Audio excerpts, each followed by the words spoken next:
a todos, ¿cómo les va? Es un gusto poder estar en esta reunión con ustedes, así que bueno, en primer lugar le agradezco al Bidintal por la invitación y ahora voy a compartirles la pantalla, así empezamos a charlar un poco sobre la presentación que traje eh, para hablar de brechas de género en el sector de software, en este caso en Argentina, pero creemos que hay muchas dimensiones de lo que pudimos alcanzar en este estudio que son extensibles a las brechas que existen en el sector de software en general, sobre todo porque es un sector muy internacionalizado y que hay muchas presencias de empresas multinacionales, tanto acá en Argentina como en la región. Perdón, Andrés, Bien, ¿pondrías para sí, compartir con... Ah, perdón. Ahí. perfecto, sí, ahí está. Bien, bueno, en primer lugar, comento brevemente el contexto del que brota este estudio, del que vamos a hacer presentar los principales resultados. Este es un estudio que realizamos desde el CIECTI para el Bidintal y fue publicado en la última edición de la revista Integración y Comercio, que precisamente está dedicada a servicios basados en conocimiento.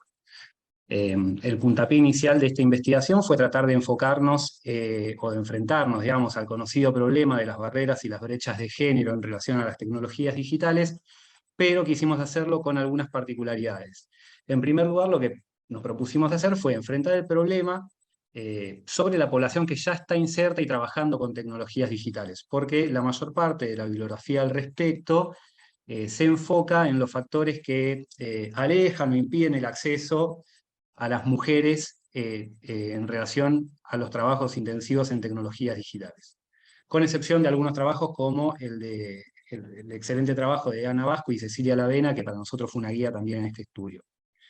La segunda particularidad fue que quisimos adoptar una estrategia cuantitativa y cualitativa, una estrategia cuantitativa para poder identificar brechas, asimetrías y barreras de género, y luego una estrategia cualitativa de entrevistas que en diálogo con la literatura específica sobre el tema nos permitió plantear hipótesis explicativas de esas barreras que habíamos identificado cuantitativamente. Y la tercera particularidad es que nos propusimos encarar este estudio utilizando bases de datos novedosas, en particular una encuesta sectorial que realiza una comunidad informática de Argentina que se llama CISARMI, que tiene una gran base de datos, reúne unas 6.000 respuestas en cada una de sus ondas, e incluye una gran cantidad de variables con alto nivel de desagregación que incluso nos permite ver brechas a nivel de uso de tecnologías específicas. Entonces, si bien es una encuesta hecha con una metodología muestral no probabilística, digamos que los resultados no son extrapolables a toda la población, tiene información muy rica y novedosa que nos permite ver más profundamente qué es lo que está pasando. Entonces, del trabajo, digamos, sacamos 3 ejes claros en torno a los cuales se articulan. Perdimos tu voz, Andrés. A ver ahora. Hola, hola, ¿ahí se Sí, escucha bien? ahí. Perfecto.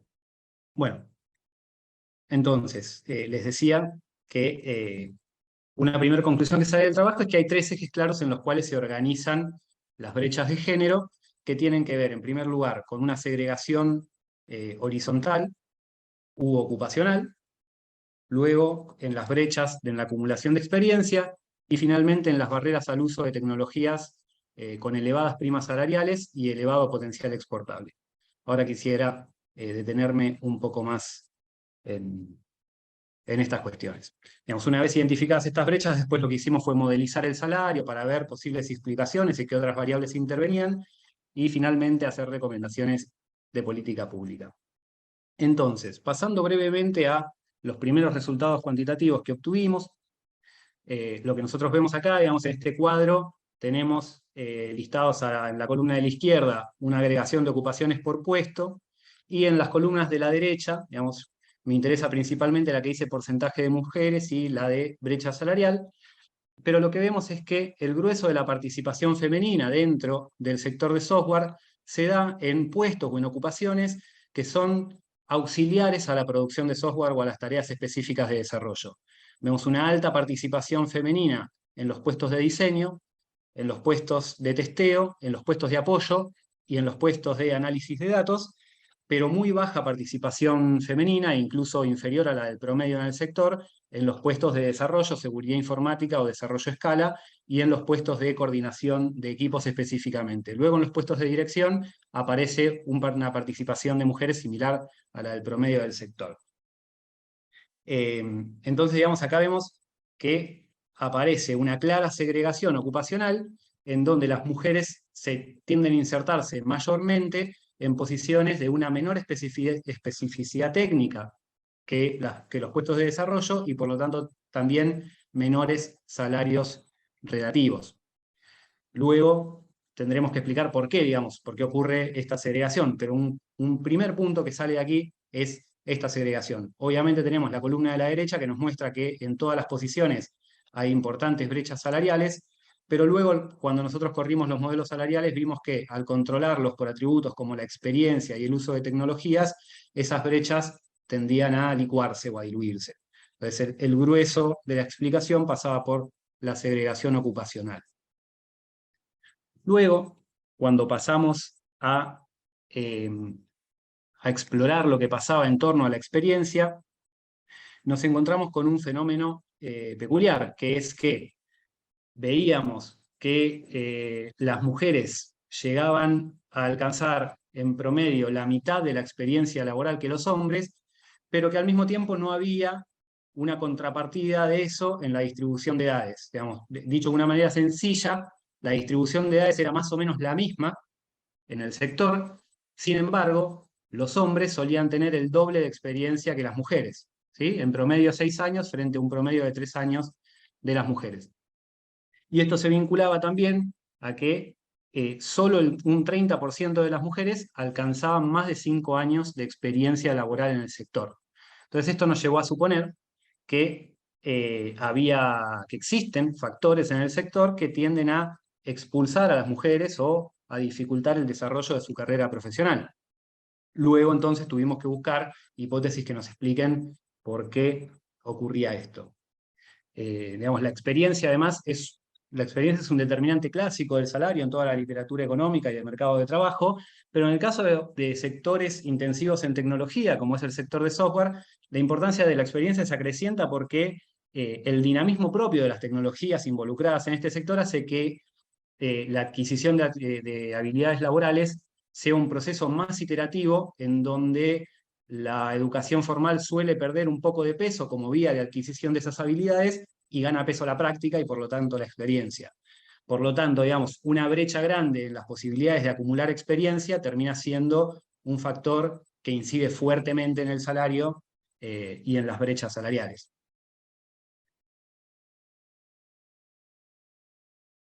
Bien, a continuación, digamos, lo que quisimos hacer fue explorar qué pasaba al nivel de tecnologías. No quiero ponerme muy técnico con lo que está acá adelante, pero lo que hicimos fue construir algunos modelos salariales que nos permitían ver cuánto se incrementaba el salario por el uso de una tecnología en particular a condiciones de control de varios de otros atributos y de otras tecnologías. Entonces, por ejemplo, en los 4 cuadros que tenemos acá, en el de arriba a la izquierda lo que vemos son los lenguajes de programación. Si nos fijamos en el que está más arriba de todo, que es Solidity, es el lenguaje de programación de la cadena de bloques de Ethereum, ¿sí? Es utilizado para programar contratos inteligentes o para el comercio de NFT, digamos que es algo muy novedoso y es un lenguaje de programación que tiene una curva de aprendizaje muy alta. Bueno, ese lenguaje es el que aparece con la principal prima salarial, digamos, el que más incrementa el salario. Y el coeficiente que tiene de 0,66 podemos interpretarlo como que quien usa ese lenguaje de programación tiene aproximadamente un 66% de salario más elevado en promedio que quien no lo usa. Esa es la manera como de interpretar el gráfico. No importa, digamos, el conjunto de tecnologías en sí, sino quedémonos con esa idea. Luego, hicimos algo parecido, pero para calcular el potencial exportable de las tecnologías. Y lo que hicimos fue hacer modelos de probabilidad logística que nos decían cuánta más probabilidad tenía de exportar a alguien que usaba determinada tecnología frente a quien no la usaba. Acá tenemos como el mismo gráfico, con los lenguajes, las plataformas, los frameworks y las bases de datos. Y si nos fijamos en el cuadrante de nuevo, de arriba a la izquierda, también tenemos a Solidity como el lenguaje que más aumenta la probabilidad de exportación. O sea, ese 6,62 que vemos ahí, lo podemos interpretar como que quien usa Solidity tiene 6,6 veces más probabilidad de exportar que quien no lo usa. ¿Sí? Es una razón de probabilidad lo que nos da. Entonces, a continuación, listamos todas estas tecnologías con elevado valor de mercado o elevadas primas salariales y elevado potencial exportable, y tratamos de ver cuántas mujeres usuarias había en cada una de estas tecnologías. Y lo que nos encontramos fue algo muy llamativo. Entre los dos lenguajes que tenían mayor valor de mercado y potencial exportable, como Solidity, que fue el que vimos recién, que era el que ocupaba la primera posición en las dos categorías, y Objective-C, que es el lenguaje de programación para iOS y entornos de Apple, no encontramos en la muestra de 6.000 casos ninguna mujer usuaria de estas tecnologías, ¿no? Entre las dos principales que más aumentan el salario y que más posibilitan la exportación individual de servicios, no había mujeres usuarias. Luego, en el resto de tecnologías, se empieza a aumentar la participación femenina de algunas de ellas, pero sigue siendo muy baja. Estamos hablando de una participación en torno al 6% y el 11% en toda la lista que vemos acá. Pero además, algo que también nos pareció llamativo es que a medida que aumentaba la participación femenina en el uso de estas tecnologías, lo que vemos en el gráfico de la derecha es la media salarial de esas tecnologías. Y si bien no es exacta la correlación, vemos que hay una pendiente que a medida de que aumenta la participación femenina en esas tecnologías, tiende a descender el promedio salarial asociado a las mismas. Entonces, digamos, acá, primero, nos aparecía un problema de, hay una barrera de acceso a las tecnologías más novedosas por parte de las mujeres. Segundo, las tecnologías que empiezan a ser más utilizadas por mujeres o que se ve un uso mayor, desciende el valor de mercado de esas tecnologías. Y finalmente, digamos, en toda esta sección de análisis cuantitativo, lo que hicimos fue estimar algunos modelos salariales. Yo no quiero detenerme mucho en la especificidad técnica de esto, pero lo que hicimos fue ver cómo se movía la brecha salarial, cuánto crecía o decrecía en función de controlar el salario por distintas variables. Digamos, en una primera instancia nos encontramos que la brecha salarial de género era aproximadamente de un 20%. Luego, cuando adicionábamos controles por atributos similares a la experiencia, como experiencia laboral, edad y años en el puesto, la brecha salarial descendía a cerca del 5%, y cuando adicionábamos controles por las características del puesto y por las tecnologías utilizadas, la brecha salarial se diluía, desaparecía. Digamos, entonces, una de las conclusiones a las que arribamos es que parte central del problema no estaba en sí mismo en las diferencias salariales, sino en los factores que llevaban a la segregación ocupacional de las mujeres en determinadas ocupaciones de bajos salarios y baja especificidad técnica, en las dificultades para poder acumular años de experiencia a través de una trayectoria profesional en el sector, y en las barreras de acceso a las tecnologías más valoradas y de mayor potencial exportable. Entonces, luego tratamos de tratar de desentrañar eso mediante la revisión de la literatura y el trabajo de entrevistas cualitativas a referentes del sector y a organizaciones, a empresas y a organizaciones de mujeres del sector. Entonces, en un primer lugar aparece algo llamativo que se vincula con los estudios feministas del mercado de trabajo, que es que la segregación ocupacional que encontramos se vincula con estereotipos de género, y se vincula claramente con estereotipos de género. Digamos. Esta es una constante en los estudios feministas, que por lo general cuando se ve la segregación ocupacional, se la ve sectorialmente, y lo que tiende a sobresalir prácticamente en todas las regiones del mundo es que las mujeres participan mucho en empleo doméstico, en salud, en educación y en otros servicios personales. Digamos que son todas tareas, todos sectores asociados a tareas de cuidado o a empleos considerados femeninos. Ahora, cuando nos metemos adentro de un sector tecnológico, digamos, intensivo tecnológico, y lo desagregamos en ocupaciones, vemos que las mujeres que están adentro de ese sector ocupan posiciones que se corresponden también con tareas femeninas. Nosotros veíamos que había alta participación en las posiciones de apoyo, que se corresponden con el estereotipo de la mujer que asiste. Luego encontrábamos que había alta participación de mujeres en los puestos de diseño. Las mujeres eran el 60% de todos los ocupados en los puestos de diseño, que se corresponde con el estereotipo de la mujer como por la exclusiva preocupación estética. Y luego nos encontrábamos con que había una alta participación de las mujeres en los puestos de testeo, que se corresponde con el estereotipo de la mujer construido masculinamente de la búsqueda constante de la falla. Digamos, entonces, las posiciones en las que predominaban las mujeres se correspondían todas de algún modo con estereotipos femeninos construidos en ambientes laborales masculinizados. Vamos, luego, una hipótesis que esto, perdón que no sé si había pasado, sí había pasado la diapositiva. Luego también, obviamente, a raíz de esto, surge la hipótesis, tanto en la bibliografía como en las entrevistas, de que la segregación ocupacional se vincula con segregaciones precedentes en la construcción de intereses y vocaciones. En el excelente trabajo de Ana Vasco y de Cecilia Aravena, esto está muy bien desarrollado, digamos, de cómo se generan barreras psicológicas de acceso a las profesiones y las carreras STEM, digamos, de ciencia, tecnología, ingeniería y matemática. No quiero detenerme mucho en eso, pero digamos, eso está muy bien explorado en la bibliografía. Digamos que en todas las etapas de su vida las mujeres se encuentran con mensajes que hacen referencia a su falta de habilidad para ese tipo de profesiones, o mensajes que hacen referencia a la mayor habilidad de los hombres para ese tipo de profesiones. Y en otros trabajos, y algo que también apareció en las entrevistas, se vincula este fenómeno incluso con la parte lúdica de la infancia temprana. Digamos. Si los niños tienden a crecer en torno a juegos o juguetes que los incitan a una mayor exploración instrumental, juegos para desarmar, armar, incluso con algunos con nociones de ciencia, juegos de cierta mecánica o de química, etc. Y las niñas son criadas con juegos que las vinculan a tareas efectivas, como cuidar una muñeca o atender una cocina, o juegos de maquillaje, digamos, siendo muy esquemáticos, esto luego se traduce también a la construcción de intereses y vocaciones, y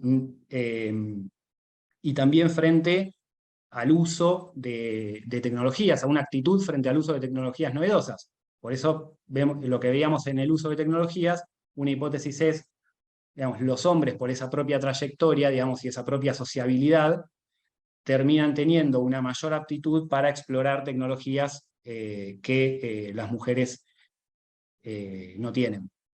¿Sí? Digamos, esto en una esquematización muy burda. Luego también encontramos barreras y segregaciones al nivel de los procesos de búsqueda y contratación. ¿Sí? Encontramos reiterados sesgos en las publicaciones de ofertas de empleo, esto apareció muchísimo en las entrevistas y también aparecía mucho en la bibliografía. Y un dato muy relevante que nos pareció, digamos, importante retratar y contar, es que un estudio de Harvard, junto con Hewlett Packard, encontró que los hombres se presentan a búsquedas de trabajo cumpliendo solamente el 60% de los requerimientos de esas búsquedas, mientras que las mujeres solo lo hacen cuando cumplen el 100% de los requerimientos. Es decir, hay como una sensación de no poder afrontar la búsqueda si no se cuenta con certificaciones para todos los ítems que esa búsqueda convoca, mientras que los hombres se manejan de una manera distinta, digamos, tienden a presentarse a las búsquedas con un enfoque alternativo, incluso cuando no cumplen con los requerimientos. Y luego, vinculado al tema de las barreras de la experiencia, de la acumulación de experiencia, lo que encontramos son varios factores que llevan a una tendencia al abandono por parte de las mujeres. Digamos, tanto en las entrevistas como en la bibliografía, aparecía reiteradamente los ambientes laborales marcados por episodios de violencia sexual, verbal o simbólica, que es algo que ocurre también en el sector, digamos, un sector fuertemente masculinizado. También encontramos que había una conexión entre el fenómeno de techo de cristal con el de piso pegajoso o segregación horizontal, y la posibilidad de acumular experiencia, digamos, porque en las entrevistas se señalaron reiteradamente que las dificultades para poder crecer dentro del sector llevaron a muchas mujeres o a abandonarlo o bien alejarse de los roles específicos de programación y desarrollo para orientarse a algunos más vinculados al manejo de recursos humanos o a los de project manager. Entonces hay como una migración dentro del sector de las programadoras que por no poder realizar su carrera terminan reubicándose en otras posiciones de menor complejidad técnica y menores posibilidades salariales. Luego también en las entrevistas también aparecía la clásica desigual distribución en las tareas de cuidado dentro y fuera del lugar, que termina influyendo fuertemente en las posibilidades de desarrollar una carrera laboral. Y un dato relevante que nos pareció rescatar de un estudio es este que aparece acá abajo de todo, un conjunto de investigadores que hicieron un seguimiento a lo largo de 12 años de una cohorte de mujeres que estudiaban y trabajaban en campos STEM y encontraron que el 50% de las mujeres habían abandonado sus puestos de trabajo, principalmente en informática y en ingeniería, luego de transcurrir esos 12 años, y que las mujeres que se desempeñaban en campos STEM eran más propensas a abandonar sus carreras durante los primeros años que las mujeres que se desempeñaban en profesiones no STEM. Entonces lo que encontramos es que hay evidentemente un factor expulsivo dentro de las carreras y de los ambientes laborales tecnológicos que dificulta la carrera laboral de las mujeres. Y finalmente, digamos, para ir cerrando la presentación, hicimos una revisión de la literatura y de las recomendaciones que suelen esgrimirse para intervenir para intervenir mediante la política pública, y lo que encontramos es que ese conjunto de recomendaciones que está en la bibliografía suele atender principalmente a los problemas de segregación vertical antes que a los de segregación horizontal. Breve aclaración, creo, no sé si le dice al comienzo, segregación vertical refiere al hecho de poder acceder a puestos jerárquicos, mientras que segregación horizontal refiere al problema de en qué tipo de ocupaciones se desempeñan las mujeres independientemente del nivel jerárquico de ellas. Entonces, la mayor cantidad de literatura y de bibliografía que recomienda estrategias de intervención de política pública se enfoca sobre la segregación vertical. Pero lo que nosotros encontramos es que la mayoría de los problemas que acrecientan las brechas de género están en la segregación horizontal. Entonces, creemos que hacia ahí es que hay que dirigir la mirada. Y luego lo que encontramos también es una amplia variedad de recomendaciones y de políticas para atender cambios estructurales que son muy importantes, pero que tienen impactos a largo plazo. Entonces, en la preocupación de poder generar cambios en un corto o mediano plazo, sin dejar de atender a la dimensión estructural, creemos también que el enfoque de las políticas con mayor impacto debería atacar a la segregación horizontal en un nivel particular o en el ámbito de las firmas, que es lo que puede hacer lograr algunos cambios en el más corto plazo. Entonces, hicimos una breve esquematización de las políticas recomendadas tanto de carácter estructural como de carácter particular para el nivel de la segregación horizontal como para el nivel de la segregación vertical. Y en ese caso, digamos, lo que nosotros recomendamos es que sin dejar de atender la segregación vertical y el enfoque estructural, centrarnos, digamos, en este cuadrante que aparece acá a la izquierda de abajo, que son las políticas de carácter particular que pueden llevar a una mitigación de las brechas, asimetrías y barreras de género en los ambientes tecnológicos en el corto plazo. Así que creo que estamos más o menos con el tiempo de la presentación acotado. Había un slide más que desarrollaba algunas de estas posibles intervenciones, pero digamos que refieren principalmente a la generación de áreas de diversidad y al establecimiento de políticas internas de comunicación y sensibilización de género, capacitaciones, digamos, crear áreas específicas que aborden estos problemas de una manera académica, y sobre todo, digamos, que tanto las políticas de sensibilización, comunicación y las áreas de diversidad intervengan fuertemente sobre los procesos de búsqueda y contratación, que es donde están uno de los principales cuellos de botella. Obviamente otras políticas son los establecimientos de cupo, y finalmente los protocolos de género para evitar y eliminar todos los casos de discriminación y violencias que existen hoy en día al interior tanto de la producción de software como de otros sectores intensivos digitalmente. Bueno, esto ha sido más o menos todo, así que les agradezco mucho y Hay una espero que les pregunta. haya sido de interés. Sí. Acá hay una pregunta, nos pregunta Francisco Gaete si tu estudio incluye algo referente a la evaluación del desempeño de las mujeres en el área STEM. No, no hicimos evaluación de desempeño, no teníamos acceso a datos de desempeño. ¿Sí? O sea, la base de datos con la que trabajamos no incluye variables que puedan evaluar el desempeño, sea de hombres o de mujeres. Y en las entrevistas cualitativas no es algo que haya emergido en el proceso de la entrevista, digamos, si había distintos resultados en el trabajo de hombres y mujeres. Así que no fue una variable considerada. Vamos a presentar entonces, te agradecemos muchísimo Andrés tu presentación, y vamos a presentar a Ana Vasco, que Ana es la directora del Instituto para la Integración de América Latina y el Caribe del BID, que va a hacer una presentación sobre las brechas de género en el comercio exterior. Ana, adelante, por favor. Bueno, muy buenas tardes a todos y a todas. Aprovecho en primer lugar a agradecer al Ministerio de Hacienda por habernos dado la oportunidad de coorganizar este curso, esta capacitación, y también a la SUPREI por toda su buena predisposición y colaboración en esta capacitación.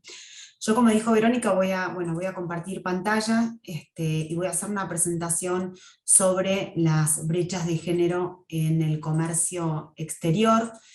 La idea es presentarles cuáles son las razones por las cuales creemos que es importante que se trabaje sobre las brechas de género en el comercio exterior, y cuáles son los datos que estamos viendo en América Latina y el Caribe en esta materia, y cuáles son aquellas políticas públicas que se pueden generar también desde el punto de vista de las negociaciones comerciales para incrementar la participación de las mujeres en el comercio exterior. Nosotros desde el INTAL, del sector de integración y comercio del BID, venimos trabajando ya hace un tiempo en tratar de entender cuál es la participación de la mujer, y cuando hablamos de la mujer en el comercio hablamos del rol de la mujer como trabajadora, como empresaria o emprendedora, y como consumidora, que puede ser solamente consumidora, o consumidora y trabajadora, o consumidora y emprendedora, porque creemos que las mujeres de alguna manera tenemos también el derecho a vernos beneficiadas de todos los aspectos positivos que trae el comercio, y porque queremos que de alguna manera también el comercio puede contribuir a disminuir la inequidad de género, y no queremos que sea un factor más, además de mayor desigualdad. ¿Dónde estamos parados? ¿Cuál es la situación, de alguna manera, donde comienza este análisis? Sabemos bien que las mujeres estamos en una situación de desigualdad frente a los hombres, en lo que tiene que ver con el mercado laboral. En general, las mujeres participamos menos del mercado de trabajo que los hombres, tenemos mayores tasas de desempleo. Por ejemplo, estos son algunos últimos datos de América Latina: 11% es el desempleo femenino contra un 8% del desempleo masculino. Tenemos mayores tasas de pobreza, dedicamos más tiempo también al trabajo no remunerado, al trabajo en el hogar, que es algo que también mencionó Andrés, que es probablemente una de las causas principales de esta desigualdad que luego vemos en el mercado laboral. Y en general lo que los datos muestran es que 8 de cada 10 mujeres se emplea principalmente en el sector de servicios, y no necesariamente en el sector de servicios basados en conocimiento, ¿no? Sobre todo lo que tiene que ver con el comercio interno. Bueno, ¿por qué es importante trabajar y entender y promover la participación de la mujer en el comercio exterior? Porque sabemos que el comercio contribuye a la expansión de divisas, contribuye a acceder a nuevos mercados, a la generación de empleo formal, a incrementar los niveles de productividad, de competitividad y capital humano, y contribuye claramente al desarrollo económico. Y más a nivel micro, porque vemos claramente que las empresas que exportan generalmente son empresas que proveen, como dice ahí también, empleo formal y un mejor salario, y mayores, de alguna manera, beneficios. Entonces queremos que más mujeres se inserten a nivel laboral en esos sectores. Cuando hablamos de la mujer como trabajadora, acá la literatura comenzó a trabajar este tema ya hace varios años, pero se profundizó sobre todo en los últimos 10 años. Y lo que se hace, básicamente voy a tratar de hacerlo de una manera bastante resumida porque es complejo y es largo, pero lo que hicieron muchos investigadores es aplicar diferentes marcos conceptuales para ver y analizar qué está pasando en la actualidad en materia de brecha de género en el comercio exterior. Y una de las teorías aplicadas tiene que ver con las ventajas comparativas de Exner y Olin, que lo que plantea, o sea, aplicada al género, ¿no? Y al comercio exterior, lo que plantea básicamente es que el comercio, la apertura comercial contribuye a incrementar las exportaciones en aquellos sectores que tienen ventajas comparativas. Y como los países en vías de desarrollo generalmente tienen mano de obra femenina, a veces en importante cuantía, y esta mano de obra es de baja calificación y por lo tanto es más barata, más económica, ahí se pueden desarrollar ventajas comparativas y por lo tanto pueden incrementarse las exportaciones en estos sectores. La aplicación de la teoría de la discriminación taste-based de Becker lo que plantea, de vuelta aplicada al tema del comercio exterior y al género, lo que plantea básicamente es que la apertura comercial contribuye a que las empresas tengan que, frente a la competencia, tengan que salir a reducir costos. Y lo que hacen muchas empresas es reducen el salario que anteriormente se le pagaba de manera superior a los hombres, o sea, esa discriminación que hacían a la misma tarea y al mismo nivel de calificación que se le pagaba a los hombres, frente a la necesidad de reducir costos, se reduce ese salario, entonces se tiende a mejorar la equidad entre los hombres y las mujeres. Y el marco conceptual de actualizaciones tecnológicas lo que plantea es que la apertura contribuye a incorporar, a importar tecnología, a usar más tecnología, y esto compite con la mano de obra más física, manual de los hombres, entonces de esa manera se desplaza más trabajo masculino y de alguna manera se compensa con trabajo femenino y por lo tanto tienden a equipararse esas desigualdades. Pero ¿qué pasa cuando se aplican realmente, o se aplicaron estos marcos conceptuales a la realidad? Bueno, hay estudios en donde se ven impactos positivos, como son estos 3 casos que vemos acá, y hay estudios donde se ven impactos negativos. No voy a ir al detalle de cada uno, pero bueno, hay casos, por ejemplo, en el caso de Brasil, donde se ve un impacto positivo en la equidad de género, a nivel laboral, de equidad de género, pero principalmente porque la apertura contribuyó a, esta liberalización contribuyó a disminuir la brecha salarial, pero por destrucción de empleo masculino, es decir, las empresas competitivas con las importaciones salieron a desplazar mano de obra masculina, entonces de esa manera se equiparó la brecha laboral de género y por lo tanto también el salario relativo. En el caso de México también se ve un impacto positivo en la década del 2000, de mayor participación de la mujer en ámbitos laborales y el salario, a partir sobre todo del desplazamiento de mano de obra masculina, que era más bien mano de obra física, manual, que fue reemplazada por tecnología.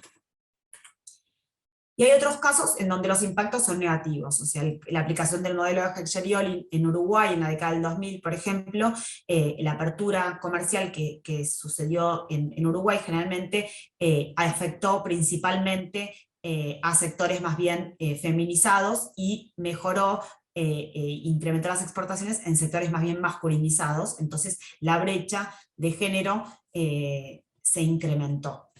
Y en el caso de Uruguay, también a partir de la apertura comercial, la aplicación de la teoría de Becker no necesariamente contribuyó a disminuir las inequidades de género, sino por el contrario, contribuyó a incrementar estas inequidades de género.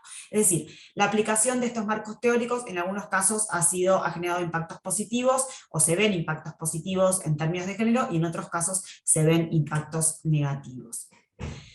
Nosotros a nivel laboral quisimos trabajar, el año pasado publicamos un estudio a fines del año pasado en Argentina, Chile y Uruguay, para tratar de entender la participación de las mujeres a nivel laboral en empresas que exportan. Estas son empresas que exportan de estos 3 países. Y lo que vemos es más o menos lo que ya veíamos viendo, que aproximadamente solo 3 de cada 10 personas que trabajan en empresas exportadoras son mujeres, solo 3 de cada 10, por eso estamos todavía lejos de llegar a esa equidad que de alguna manera estamos buscando.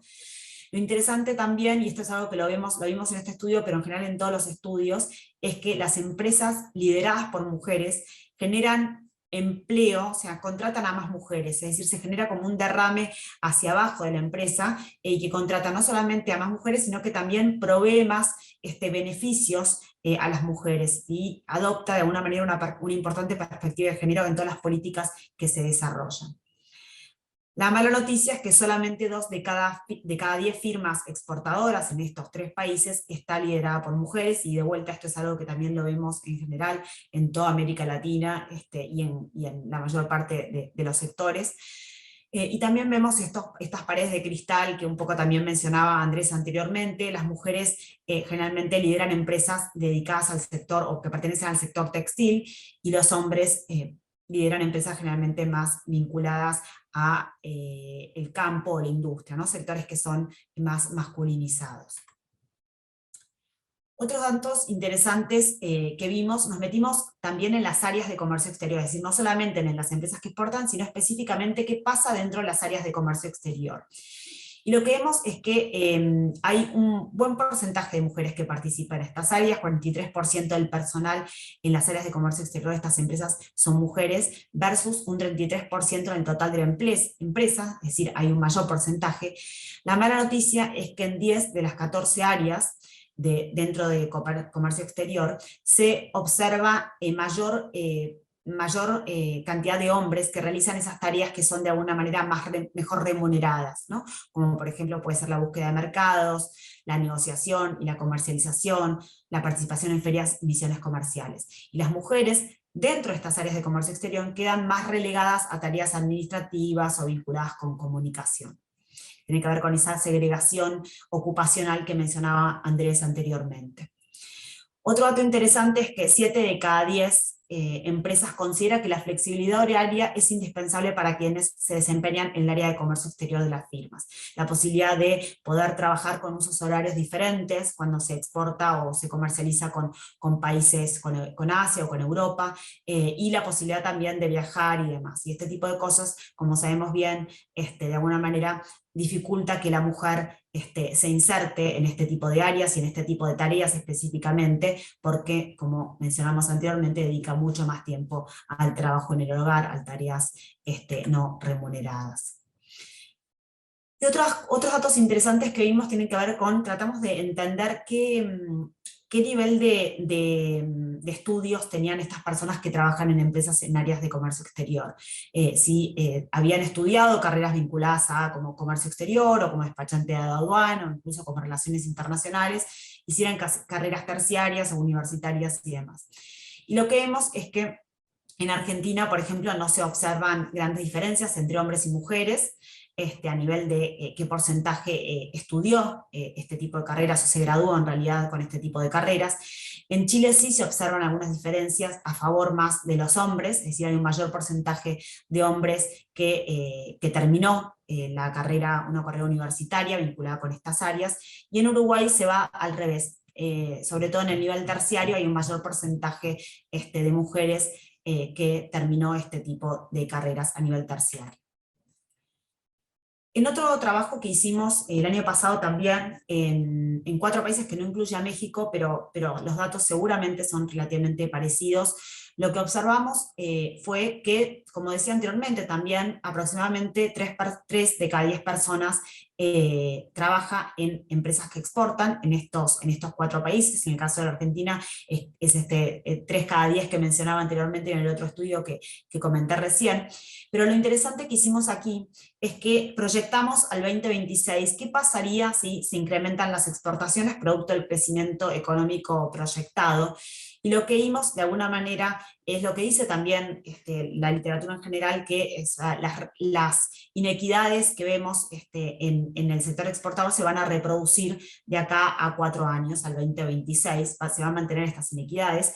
Va a haber algunos cambios que de alguna manera se va a generar más empleo y por lo tanto va a aumentar la participación de la mujer en sectores exportadores, pero, y también por lo tanto va a disminuir la pobreza o su pobreza y sus niveles y van a incrementarse sus niveles de ingreso, pero la brecha con los hombres, con los varones, va a ser mayor. Es decir, que el impacto positivo del incremento de las exportaciones en los hombres va a ser mayor en términos de empleo y disminución de pobreza y de ingreso. Entonces, este tipo de conclusiones son las conclusiones que acá nosotros, desde el BID, nos tienen que llamar de alguna manera la atención, ¿no? Porque ¿qué hacemos frente a un crecimiento de exportaciones que va a traer impactos positivos, pero puede generar una mayor desigualdad entre hombres y mujeres?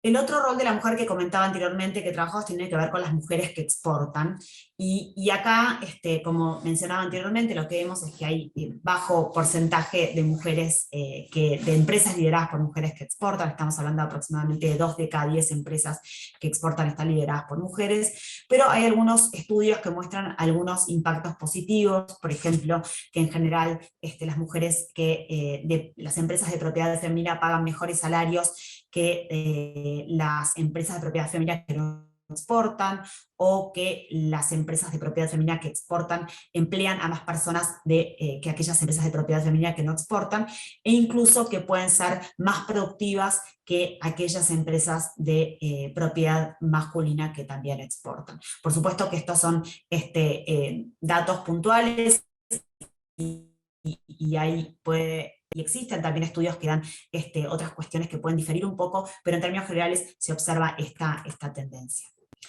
La mala noticia es, como decía anteriormente, apenas 2 de cada 10 empresas que exportan están lideradas por mujeres. América Latina además es la segunda región a nivel global con mayor cantidad de fracasos empresariales por parte de las mujeres.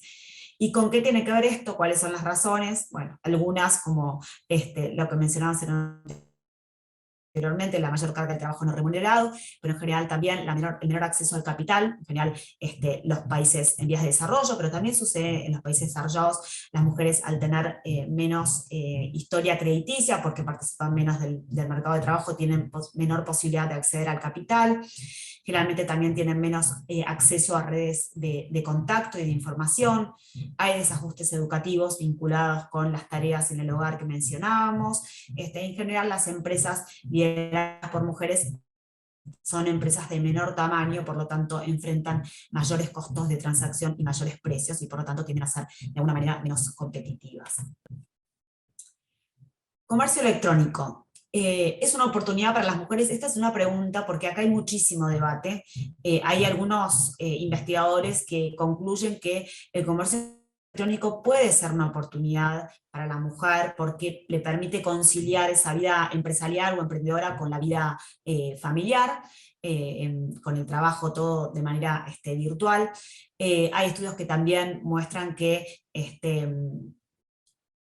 este tipo de comercio puede contribuir efectivamente a incrementar la participación, y demuestran que hay un mayor incremento de participación de mujeres, de empresas lideradas por mujeres a la hora de expandirse el comercio electrónico, sobre todo se vio en el marco de la pandemia.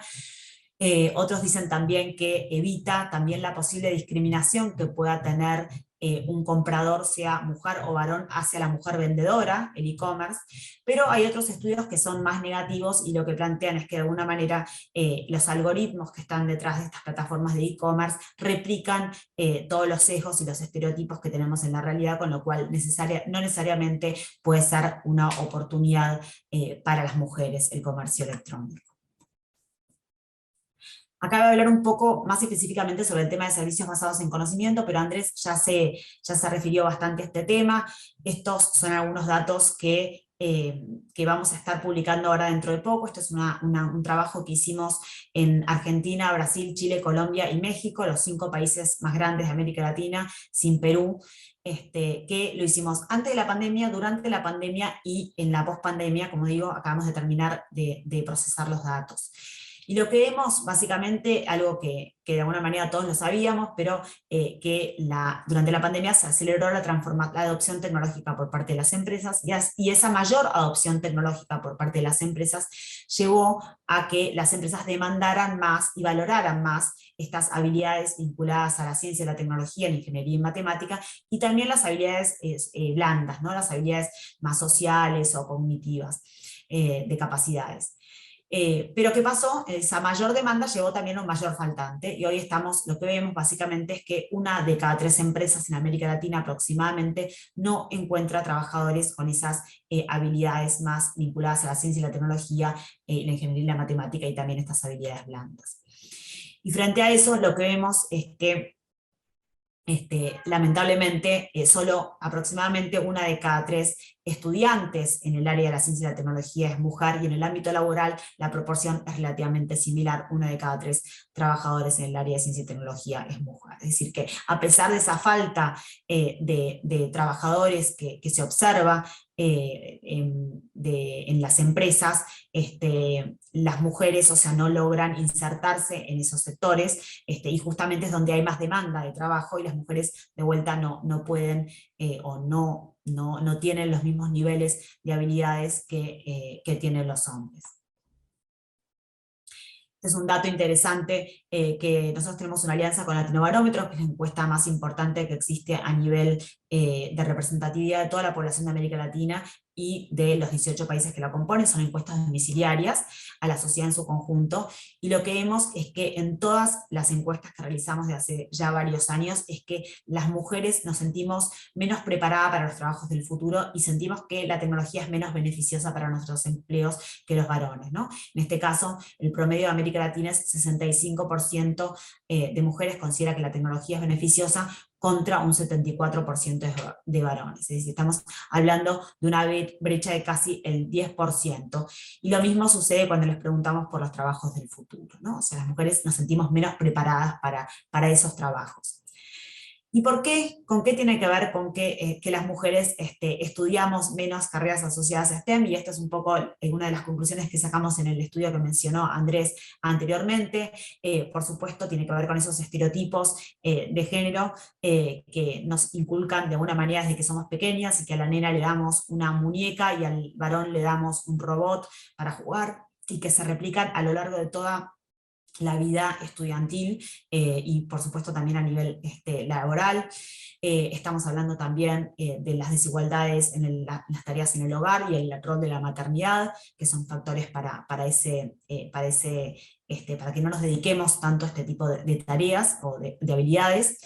Esa segregación horizontal y vertical que veíamos que mencionó Andrés. Las mujeres en general seguimos más carreras vinculadas a carreras más blandas, ¿no? Como la comunicación, las relaciones laborales, la sociología, ciencia política, idiomas, etc. Estos son datos que se replican en toda América Latina, y hay una segregación también vertical a nivel de posiciones de liderazgo. Y cuando hablamos de ciencia y tecnología, hablamos claramente de ambientes muy masculinizados, en donde se observan micromachismos, microdesigualdades que hacen que las mujeres abandonen muchas veces la carrera y abandonen también sus ámbitos laborales.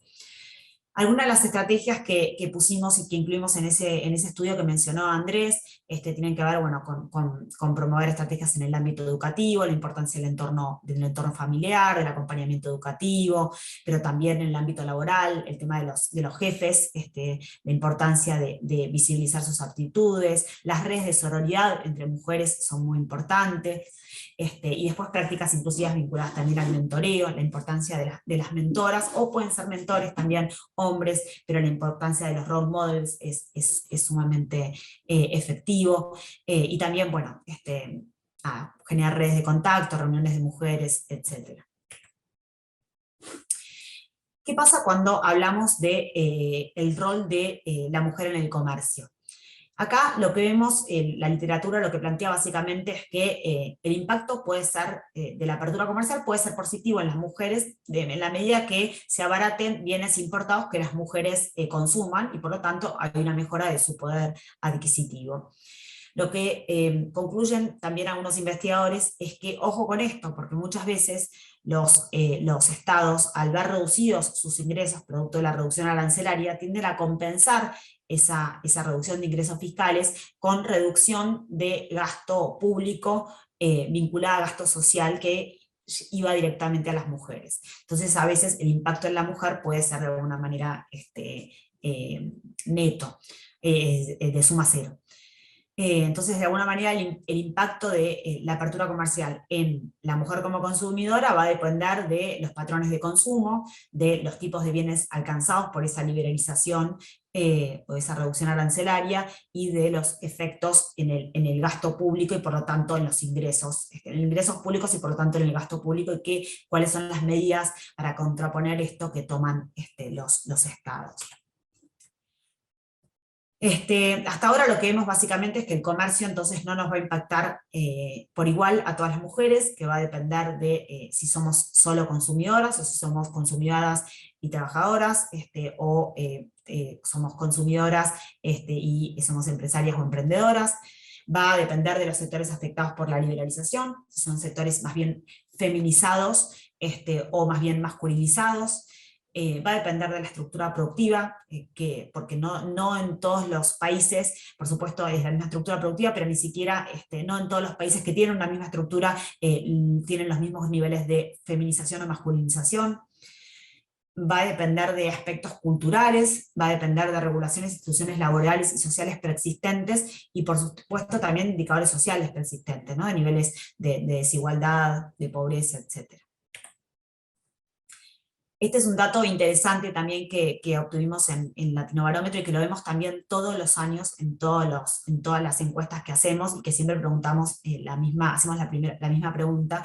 Vemos que las mujeres apoyan menos la integración regional que los varones, ¿no? Y acá de vuelta estamos viendo casi 10 puntos porcentuales de diferencia. Y esto lo mismo cuando les preguntamos, por ejemplo, que cree que el Mercosur ha tenido impactos positivos en sus países, ¿no? Las personas que conforman o que habitan en los países que conforman el Mercosur, lo mismo con la comunidad andina, lo mismo con el mercado centroamericano, etc. En general, las mujeres perciben menos el impacto positivo del comercio que los varones, y bueno, justamente lo perciben menos porque claramente el impacto del comercio es menor, positivo es menor en las mujeres que en los hombres, por todo lo que acabo de mencionar anteriormente.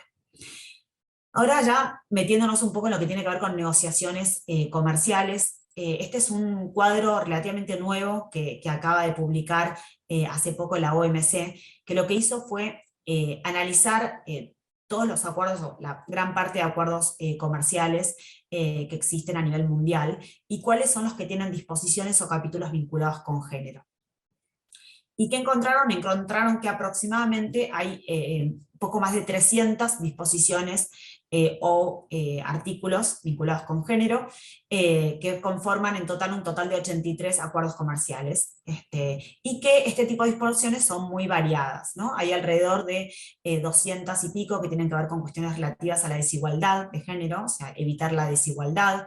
Hay algunos que tienen que ver también, un buen número, para incrementar la participación de las mujeres en actividad económica, a nivel empresarial o a nivel laboral. Bueno, y así vinculados también a la mujer, a la cuestión de la vida social, y muy poquitos, por ejemplo, asociados a la vida cultural o a la protección de derechos culturales. ¿Qué pasa en el área de servicios? Cuando pensamos en servicios específicamente, lo que vemos es que hay 10 disposiciones y o capítulos específicos, más de los 300 mencionados por la OMC. O sea, en este tipo de acuerdos son solo 10 disposiciones y o capítulos que tienen que ver con género, y que están bajo el formato de capítulos de servicios financieros, liberalización de inversiones y comercio electrónico, capítulo de servicios e inversiones, etc. Y un ejemplo concreto, por ejemplo, es en el acuerdo de libre comercio entre Estados Unidos, México y Canadá, el capítulo 15 sobre comercio transfronterizo de servicios, plantea que, en México plantea básicamente que la importancia de preservar la cultura mexicana y promover la igualdad de género y la participación de pueblos indígenas. Este es un ejemplo concreto en el caso de este acuerdo entre Estados Unidos, México y Canadá sobre el tema de servicios. ¿Qué pasa en América Latina concretamente? Bueno, de estos 80 y pico de acuerdos que tienen disposiciones o capítulos de género, hay unos 13 que son de América Latina y el Caribe, y como sabrán bien, Chile realmente ha sido un precursor en este tema. Chile es el país más avanzado en América Latina que tiene acuerdos que incluyen disposiciones o capítulos vinculados con género. Esto es un proceso que comenzó en el año 2016, acá es un listado de la mayoría, no están todos, y lo que vemos es que esto realmente fue un gran avance en materia de negociaciones comerciales y de incluir perspectiva de género, de incluir el tema de género en las negociaciones, pero queda muchísimo por hacer. Básicamente lo que se ve en estos acuerdos, no solamente de América Latina, sino en términos generales, es que son disposiciones que no establecen ninguna obligatoriedad jurídica, salvo algunos pocos. En general no establecen ningún seguimiento por parte de los congresos para avanzar en el desarrollo de normativa o legislación vinculadas con género, y tienen un carácter más propositivo o declarativo. Esta es una clasificación que hizo Alicia Froman hace muy poco para la OMC, donde describe los diferentes tipos de disposiciones que pueden tener estos capítulos o estas disposiciones de género, que pueden ser más que nada disposiciones de no discriminación, o compromisos más positivos, concretos, o establecer algunas reservas para resguardar cierta normativa vinculada a cuestiones de género. Y acá, después, por supuesto, les puedo compartir la presentación. Acá hay algunos ejemplos vinculados a inversiones o a compras públicas. En el caso de compras públicas, por ejemplo, cuando hablamos de una acción positiva, significa directamente poner umbrales, poner cupos específicos para que en las compras públicas se establezcan X porcentaje o X número de ganen, o de alguna manera compras de empresas o pymes lideradas por mujeres, ¿no? O sea, son cuestiones bien positivas, pero como mencionaba anteriormente, la mayor parte de los acuerdos no incluyen este tipo de disposiciones con una acción más positiva, sino son meras declaraciones vinculadas a la no discriminación. En el caso de servicios, lo que propone Froman básicamente es establecer, por ejemplo, medidas para mejorar el nivel de participación de las mujeres en los servicios modernos, reservas para proteger la legislación sobre igualdad de género, medidas para regular las condiciones de trabajo de las mujeres en los sectores de servicios de baja calificación y remunerados, que son generalmente los más afectados frente a una apertura comercial, etc. ¿Y cuáles son los obstáculos en general cuando se trata de entender, o sea, qué está pasando en los acuerdos comerciales en materia de género? Lo que se ve básicamente es la falta de conocimiento para utilizar realmente los acuerdos y las políticas para empoderar a las mujeres. Hay escasez de datos, algo que es central para poder informar las negociaciones y poder establecer también evaluaciones de impacto ex ante y ex post para ver el impacto de los acuerdos comerciales en las mujeres. Faltan datos, esto es algo que pasa a nivel transversal en la mayor parte de las políticas públicas, pero sobre todo cuando hablamos de género y datos desagregados, sobre todo en materia de género entre varones y mujeres, esto es sumamente difícil. Muchas veces se ve insuficiencia de voluntad política para realmente incluir perspectiva de género y empoderar a las mujeres a través de estos acuerdos comerciales. Y muchas veces hay falta de conocimientos especializados, ¿no?, dentro de las áreas de gobierno cuando se tiene que negociar. Por eso nosotros siempre decimos que es importante cuando se establece una negociación comercial, incluir a negociadores que tengan perspectiva de género, que sepan de temas de género, sean hombres o mujeres, sumar también a los sectores de la sociedad civil para escuchar su opinión y ver otras miradas y voces sobre este tema, establecer evaluaciones de impacto ex ante y ex post para ver cuál va a ser realmente el impacto de las medidas en materia de género, etc. ¿Cuál es el rol del BID dentro de todo esto? Nosotros desde el INTAL básicamente somos un think tank, como saben, brindamos capacitaciones como estas, pero sobre todo generamos datos, que es lo importante para poder informar, como decíamos, y generar políticas públicas basadas en evidencia y poder darle información a los negociadores a la hora de negociar un acuerdo comercial. O sea que ese es un rol muy importante que hacemos desde el INTAL y desde diferentes áreas del BID. Por supuesto hacemos también capacitaciones como estas, promovemos también la posibilidad de incrementar, o queremos, o sea, promover el incremento de pymes lideradas por mujeres, y líderes sobre todo de empresas que exportan. Apoyamos a los gobiernos en perspectiva de género en todos los préstamos que realizamos, en todos los programas de gobierno que realizamos, siempre tomamos perspectiva de género. Ahora, para que tengan una idea, estamos por aprobar un préstamo en Argentina de $35 millones para incrementar las exportaciones de la economía del conocimiento, tanto de bienes como de servicios, vinculados con la economía del conocimiento, y hay todo disposiciones vinculadas con la perspectiva de género. ¿Y esto qué implica? Implica, por ejemplo, que uno de los componentes centrales tiene que ver con incrementar los niveles y la oferta de capacitaciones de alto nivel, ¿no?, vinculadas con la ciencia y la tecnología en Argentina.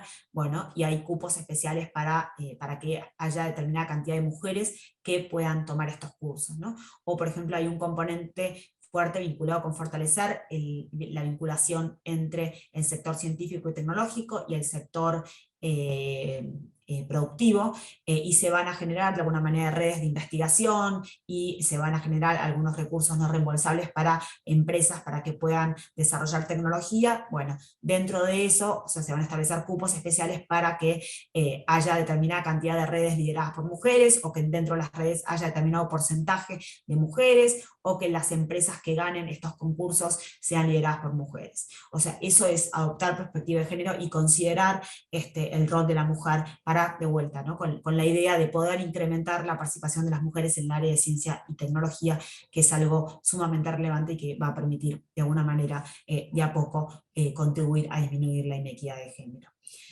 Y tenemos Mujeres Conecta Américas, que para las que no conocen es una red de negocios que tiene el sector de integración y comercio del BID. Hoy hay más de 200.000 mujeres que participan de esta red y más de 60.000 empresas lideradas por mujeres, tanto de bienes como de servicios, y a través de Mujeres Conecta Américas se brindan capacitaciones, se generan rondas de negocios, ferias comerciales, bueno, y se genera una red básicamente para que las mujeres puedan conectarse más, que, como decíamos anteriormente, es una de las grandes falencias a la hora de poder prosperar en el ámbito del comercio exterior. Y ya para ir finalizando, las recomendaciones, algunas recomendaciones, pero podemos seguir conversando, tiene que ver con poder promover mayor feminización de sectores transables. ¿Cómo hacemos para que esos sectores transables no necesariamente estén tan masculinizados? ¿Cómo podemos hacer para insertar a más mujeres en sectores competitivos? En el caso de Chile puede ser justamente el sector minero, todo lo que tiene que ver con la industria extractiva. Bueno, ¿cómo podemos hacer para insertar a más mujeres en esos sectores? Promover también exportaciones en sectores feminizados. El año pasado hicimos un estudio vinculado con el 5G y las oportunidades que podía traer el 5G para el desarrollo y la expansión de, por ejemplo, la telemedicina o la teleeducación. La educación y la salud sabemos que son sectores ampliamente feminizados. Bueno, ¿cómo podemos convertirlos realmente en transables a través de la tecnología y poder así expandir este tipo de exportaciones y así incrementar la participación de la mujer en el comercio exterior? negociaciones comerciales con enfoque de género. Esto es, bueno, un poco lo que mencioné anteriormente, o sea, promover este tipo de negociaciones, generar más disposiciones, capítulos vinculados a género, y que tengan estas disposiciones además, que sean más vinculantes, que puedan tener o sea, un arbitraje, la posibilidad de resolución de conflictos, cosa que casi no existe en los acuerdos comerciales. Y cualquier otra política articulada que contribuya a incrementar la participación de la economía, por supuesto que tiene que ver con, por ejemplo, empezando con el tema de las tareas en el hogar, el trabajo no remunerado, va a contribuir seguramente también a incrementar la participación de las mujeres en el comercio exterior. Y si les parece, aquí termino, y, bueno, y por supuesto a disposición por cualquier pregunta o consulta que pudieran tener. Muchísimas gracias. Muchas gracias, Ana, por tu presentación. Tenemos un comentario de Francisco Gaete que nos dice que sería interesante ver las estadísticas de los países desarrollados o de la OECD para comparar, ¿no? Sí, ahí lo que puedo decir es que les podemos enviar esta información porque hay una buena cantidad de documentos, así que tomo nota para enviarles algunos documentos. Lo que se ve es que en los países desarrollados existen también brechas de género, pero en América Latina la brecha es superior, ¿no? O sea, y en el área STEM es algo bastante común también, sobre todo en el mundo desarrollado, pero de vuelta en América Latina la brecha es superior. Pero me comprometo a buscar información, a buscar estudios y enviárselos. Bueno, muchas gracias. Si hay alguna pregunta, es bienvenida. No veo manos levantadas. Bueno, muchísimas gracias, Ana. Y nos gustaría presentar ahora a Juan Salvador Bonilla. Juan Salvador Bonilla es asesor de la División de Inversiones y de Economía Digital de la Subsecretaría de Relaciones Económicas Internacionales de Chile. Adelante, por favor. Hola, muy buenas tardes a todos. Un gusto poder participar de esta capacitación. Desde luego agradecer la invitación del BID Intel, y la colaboración del Ministerio de Hacienda para realizar justamente esta capacitación dirigida a todos los funcionarios del servicio público chileno. Para mí es un verdadero placer poder presentar respecto a las negociaciones en relativo a comercio y servicios, que es lo que realizamos justamente desde la Subsecretaría de Relaciones Económicas Internacionales. Voy a compartir mi pantalla para poder mostrarles lo que tenemos preparado. Bueno, ahí sí. Como les comentaba, bueno, mi nombre es Salvador Bonilla, trabajo justamente en el área dedicada a negociar en los tratados de libre comercio todo lo que son los capítulos de servicio, comercio transfronterizo de servicio en sus distintos modos de suministro. Y partí primero que todo agradeciendo mucho a quienes precedieron en las presentaciones, muy interesante la verdad poder escuchar sobre las distintas barreras al comercio de servicios en materia de género, tanto a nivel local como internacional. Lo que yo espero poder presentar con estas pocas láminas que voy a empezar a rotar es justamente mostrar lo que hemos avanzado durante los últimos años desde Chile y la mirada prospectiva que tenemos en la participación de distintos foros internacionales, en los que Chile es líder, participa, y justamente, como verán más adelante, y como bien presentaba Ana antes, Chile tiene un montón de iniciativas y es pionero en materia del comercio inclusivo, el comercio de género. Pero bueno, primero que todo, para poder destacar un poco lo que revisamos desde el servicio, ¿qué es lo que tienen de especial en comparación a los bienes? Y primero decir que son productos intangibles, estos no son almacenables, no se aplican aranceles en lo absoluto. Aquí tenemos medidas específicamente dirigidas a lo que son las barreras del comercio de servicios, y donde nosotros nos dedicamos a liberalizar justamente en los tratados de libre comercio cada uno de los sectores y los subsectores que se concentran en tablas dedicadamente expuestas para poder al menos ser útil para los exportadores, para los académicos, desde luego, para investigar justamente el fenómeno del comercio-servicio. Y bueno, aquí básicamente tiene un papel importante de las autoridades públicas como proveedores de servicios, porque bueno, tanto los proveedores de servicios, quienes son los usuarios principalmente del comercio, son ellos quienes se dedican en definitiva a poder utilizar las mejoras, las liberalizaciones y también muchos de los beneficios que vamos a ver en alcance y en detalle en las próximas láminas, mientras que en la materia de autoridades públicas, desde luego, sabrán que los servicios no es algo que se concentren en particular en los tratados de libre comercio. Ahí nosotros nos dedicamos a entender el rol exclusivo que tiene esto para el comercio desde un ámbito privado, no así como para las instituciones públicas. Bueno, como primera pregunta uno se puede pensar cuáles son los servicios, si son equiparables a los bienes. Y bueno, las características de los servicios, como decía anteriormente, los hacen diferentes a los bienes porque tienen sus barreras y sus propios desafíos. No estamos hablando de estos bienes que físicamente llegan a un lugar de destino, sino que traspasan fronteras que básicamente uno puede ir mediándolos a través de los distintos modos de suministro, como uno puede estar justamente capacitando desde el sector privado, por ejemplo, a distancia hacia otro país extranjero, está entregando justamente un servicio y claro, eso lo hace de una naturaleza totalmente distinta y concentra básicamente un desafío para la internacionalización del mismo. Encontrarán también que hay muchos tipos de servicios, servicios digitales, servicios en materia profesional que van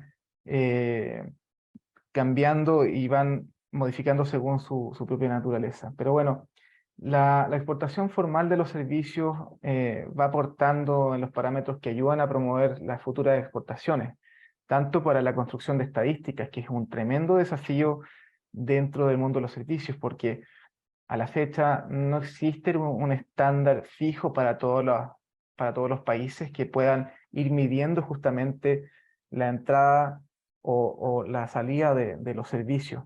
Los servicios hoy día tienen el tremendo desafío, como señalaba, de concentrar cuál vaya a ser el estándar de medición con el que se vayan a ir calculando y se puedan comparar de alguna manera entre los distintos países. Y estamos hablando del simple hecho de poder captar cuánto es año a año o mes a mes la cantidad de suministro de servicios que se va generando por país.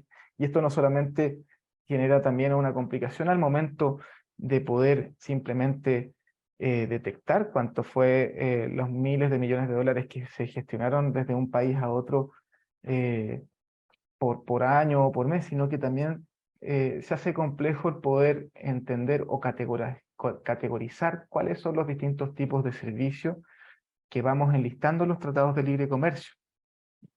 Como un ejemplo, el año pasado nos tocó negociar justamente con Indonesia nuestro capítulo de comercio y servicios que teníamos pendiente con ellos, y habían ciertas tipologías, ciertas mediciones, ciertas naturalezas propias del servicio que no cuajaban, que no eran justamente las que se dedicaban a poder entender qué estábamos proveyendo o qué limitaciones establecíamos para un proveedor específico. Bueno, para ir un poco más adelante, sobre el ámbito de aplicación de estos acuerdos, como les señalaba, los capítulos de comercio y servicios tienen algunas medidas que afectan y que sean reguladas específicamente en los tratados de libre comercio, pero hay otras medidas que no. Por ejemplo, los servicios financieros, los servicios de contratación pública, no son tomados por lo menos en el ámbito de aplicación de los capítulos. Tampoco así se pueden ver en su completud los servicios de transporte aéreo. Hay algunas excepciones que sí, que tienen que ver con los servicios computalizados, pero la mayoría de los servicios de transporte aéreo son vistos justamente en los acuerdos de servicios aéreos que son negociados por otras entidades, al menos en el caso de Chile, que terminan siendo también aplicados por las direcciones generales de aeronáutica civil, por las distintas naciones, y que son características un poco más rudimentarias o que tienen que ver justamente con la liberalización de los cielos, no tanto de índole comercial. Bueno, también están las disposiciones tributarias, hay subsidios o donaciones otorgados por el Estado que también son excluidas dentro del capítulo de servicios. Y esto lo menciono solamente para que puedan entender un poco qué es lo que comprendemos en los capítulos de comercio de servicios.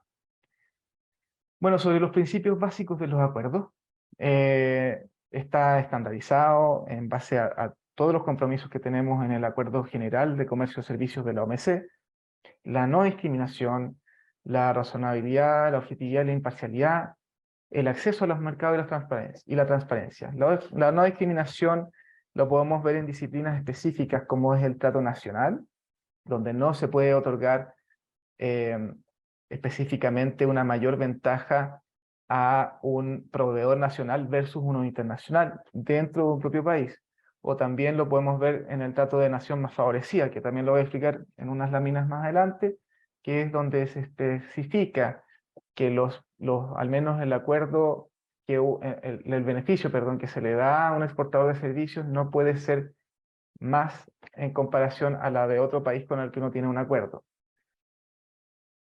Bueno, no me voy a detener mucho sobre el ámbito de los modos de suministro porque entiendo que lo han visto muchísimo en las sesiones anteriores, pero solamente comentar que aquí se establecen o se definen esencialmente la base, el origen del proveedor, el consumidor de servicio y el grado y el tipo de presencia territorial que van teniendo en cada una del proceso de la transferencia del servicio.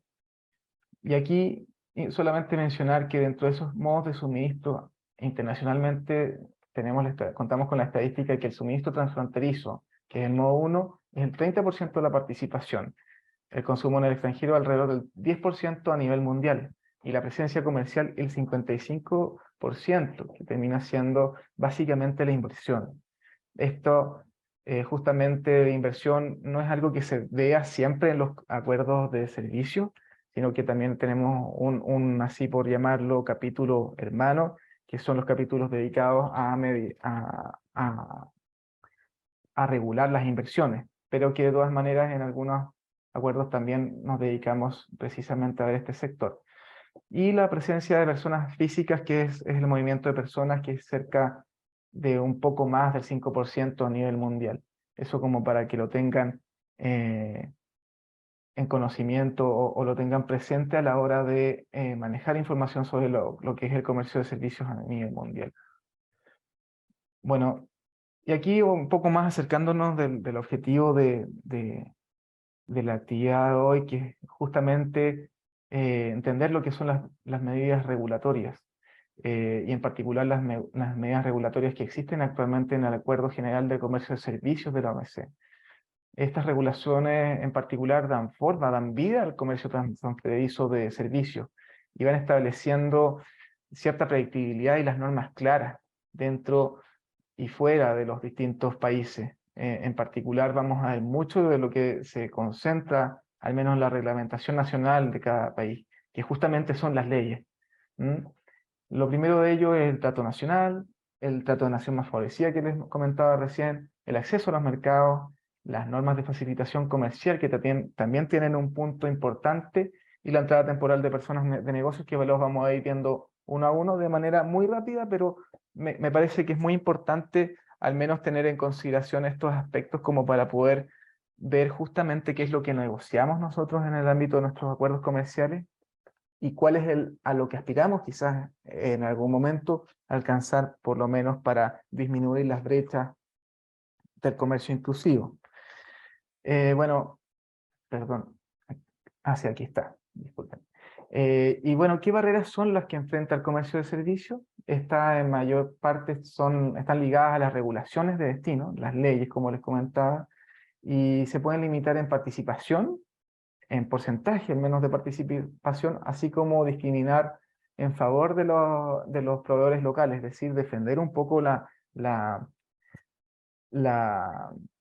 industria local.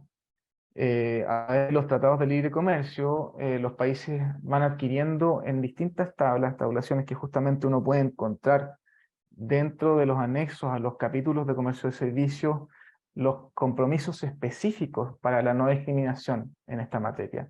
Y esto en particular sirve muchísimo para poder entregar cierta predictibilidad tanto a importadores como exportadores.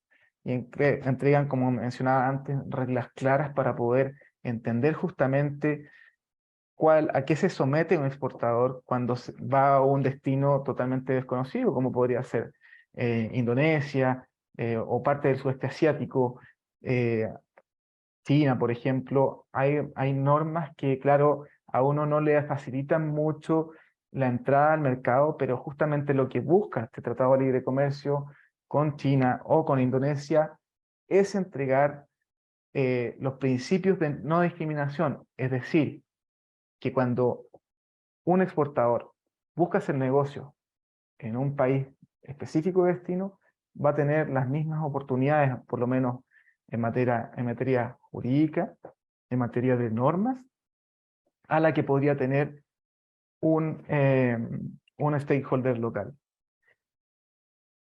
Bueno, y como les comentaba, lo primero de estas barreras o de por lo menos las normas que establecen los tratados de libre comercio es el trato nacional.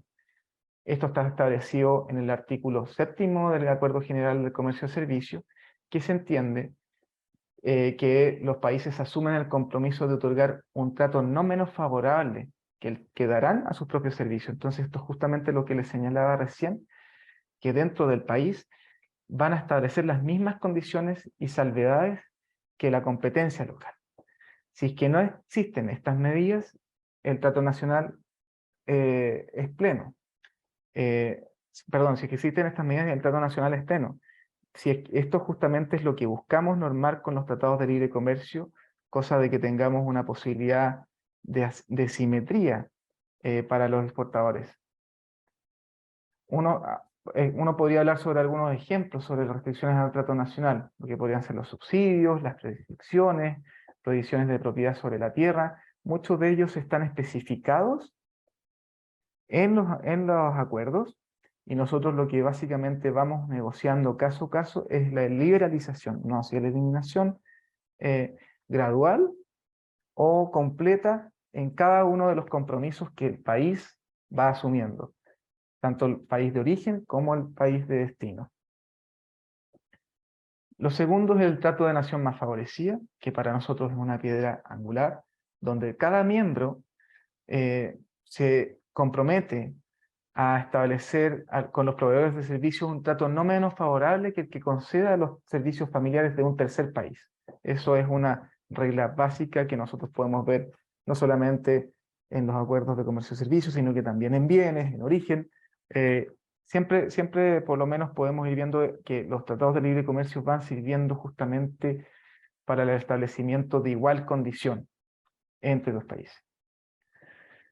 Lo tercero es las prerrogativas relativas al acceso a los mercados, que se establecen en el artículo número 6 del Acuerdo General de Comercio y Servicios, donde se contraen compromisos, donde existen términos, limitaciones de acceso a los mercados, pero que tienen esta norma que básicamente garantiza que los exportadores y las exportadoras de Chile en particular no tienen ninguna restricción cuantitativa, o sea que establezca un límite máximo para la prestación de sus servicios.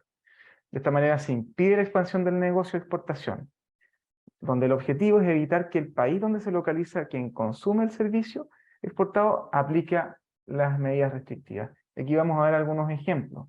Las limitaciones que se establecen por países es, por ejemplo, el número de proveedores de servicio, lo que podría ser el número de licencias para las escuelas de cosmetología, como podría ser en algún caso, el valor de las transacciones o activos, el número total de operaciones o volumen de la producción de los servicios, por ejemplo, la restricción al tiempo de difusión disponible para películas extranjeras, y cada uno de estos es fiel reflejo de lo que se establece por normativa discriminatoria de cada país en su origen.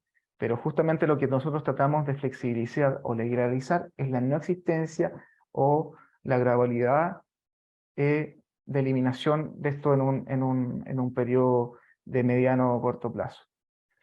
Otras limitaciones podrían ser el número de personas físicas, que no más del 25% de artistas extranjeras en toda producción de espectáculo artístico podría ser un ejemplo, o la participación de capital extranjero, que es justamente algo que afecta directamente al modo 3, que es lo que ven muchos de los colegas que están conectados desde Invest Chile. Lo siguiente es básicamente las normas de facilitación comercial. Estas normas son transversales, donde básicamente buscamos establecer transparencia, donde los países nos puedan ir publicando, vayan informando todas las medidas que vayan afectando al comercio de servicios. Esto se hace con regularidad, la OMC incluso lo establece. Justamente este año nosotros estamos en un proceso de transparencia desde Chile de notificar cuáles son todas las medidas que hemos ido adoptando según cada una de las disciplinas, siendo bienes, propiedad intelectual, servicios, inversiones.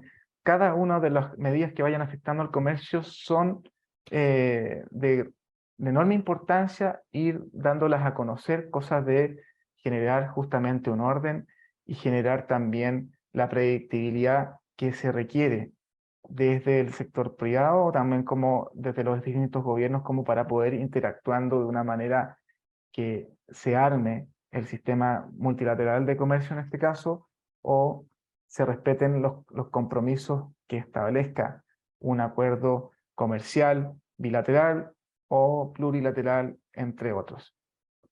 Lo segundo importante es mencionar la reglamentación nacional, que como bien les decía, se dedica justamente a establecer las normas claras del país de destino, donde un exportador de servicios vaya justamente a realizar su negocio. Donde tengamos claro, por ejemplo, las restricciones cuantitativas que hay en el acceso al mercado, entienda bien cuál es el porcentaje límite con el que puede poder trabajar una planta de producción de energía eólica. Y lo tercero es el reconocimiento mutuo, que también es una piedra angular muy, muy relevante, sobre todo para lo que es el movimiento de personas, que se vincula directamente al reconocimiento de profesiones. Aquí la mayoría de nuestros tratados de libre comercio y los acuerdos más modernos han ido incluyendo justamente para la facilitación del reconocimiento mutuo comités dedicados al otorgamiento de licencias, a perfeccionar los servicios profesionales y técnicos en algunos casos de un lado y otro desde la frontera. Entonces, básicamente entender que estas normas de facilitación comercial alimentan justamente todas las barreras que son necesarias establecer, pero que también al mismo tiempo obedecen a cierto orden institucional y de predictibilidad para nuestros tratados. Y bueno, un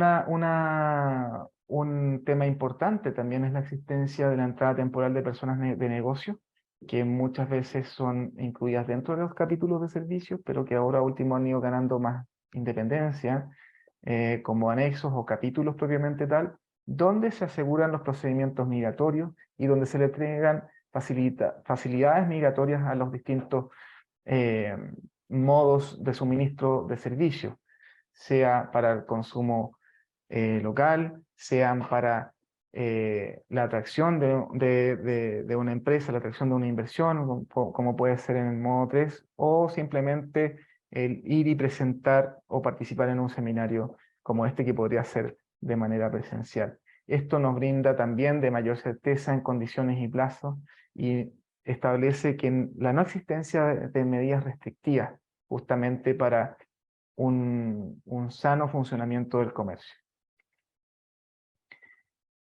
Sí, aquí quiero pasar a otra materia, luego de haber explicado, traté de explicarlo de la manera más sucinta, lo que son las mediciones justamente.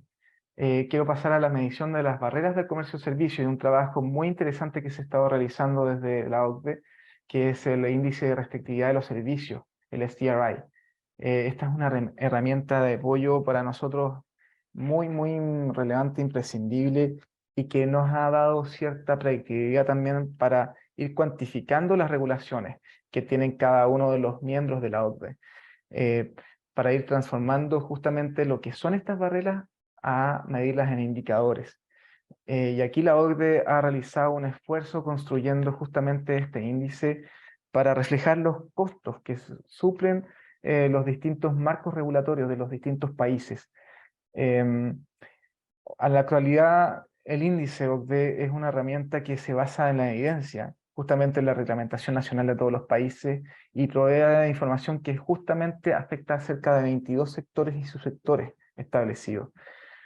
Aquí participan de momento todos los miembros de la OCDE, sumado a otros países que han sido invitados por su alto potencial en materia de comercio, como son Brasil, China, Costa Rica, la India, Indonesia, Malasia, Rusia y Sudáfrica. Entre todos estos países concentran cerca del 80% del comercio mundial de servicios.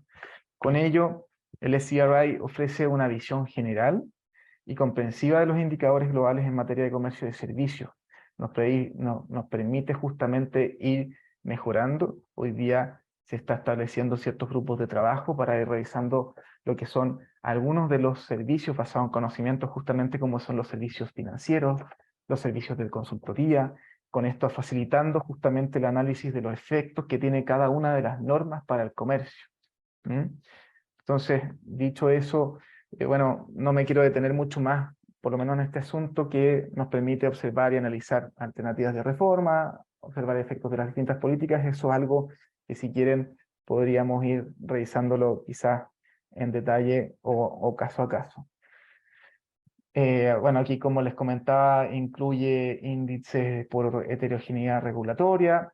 Hay indicadores que están compuestos para cada uno de los países, con recomendaciones específicas que justamente llegan de manera periódica. Desde Chile hace poco recibimos lo que son las restricciones más altas detectadas desde la OCDE en materia de servicios, algunas de ellas relacionadas a tecnologías de la información justamente, y que son cosas que tenemos que revisar. Afortunadamente en nuestro país es por lo menos de los que son más flexibles a nivel mundial.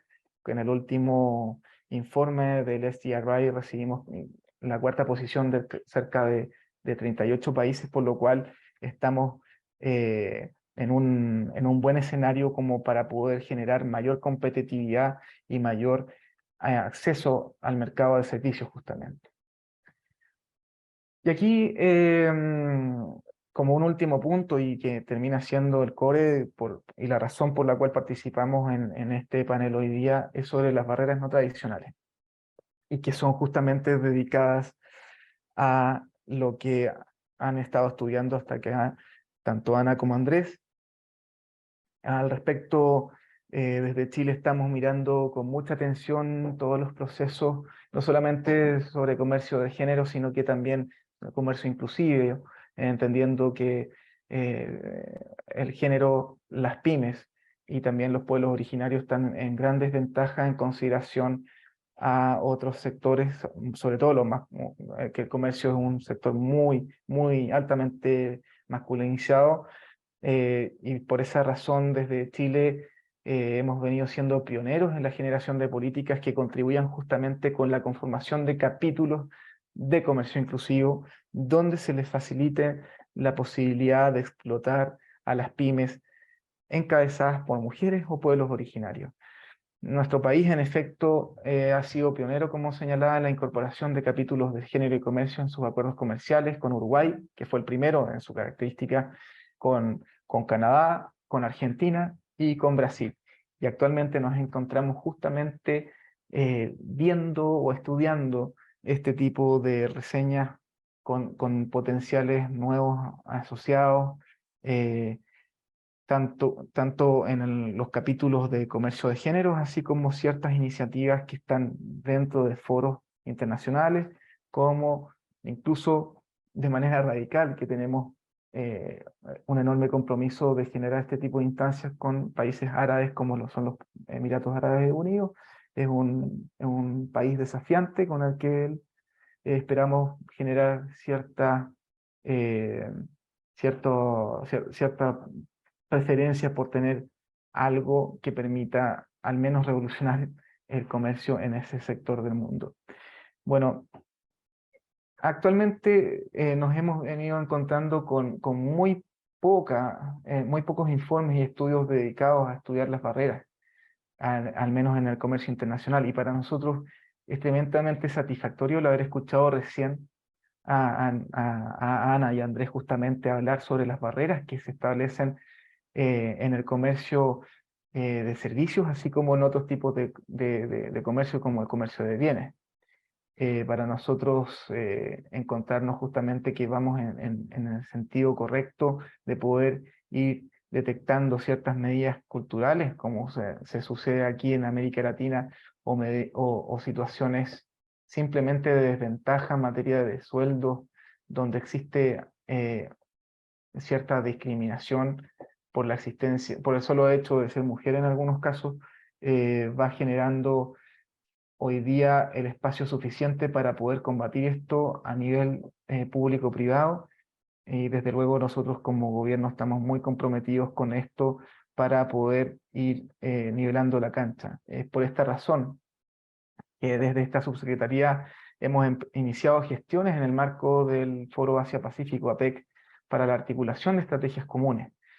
Y esto también lo hemos venido haciendo incluso a nivel de la Alianza del Pacífico, pero bueno, como por situaciones como que todos conocemos de índole político, no hemos podido seguir avanzando durante el presente año. Y en particular, lo que les señalaba recién va muy ligado a un proyecto que estamos presentando en APEC, que ya está financiado y que esperamos trabajar con un robusto informe de recomendaciones dirigidas a países tanto de nivel de desarrollo como a nivel de vías de desarrollo, tanto como Chile, como países de alto desarrollo económico como lo son Australia, como es China, justamente, que culturalmente no solamente responden a lógicas de desarrollo económico, sino que también las brechas tienden a establecer fuertes barreras de índole machista y simplemente culturales de estos otros países.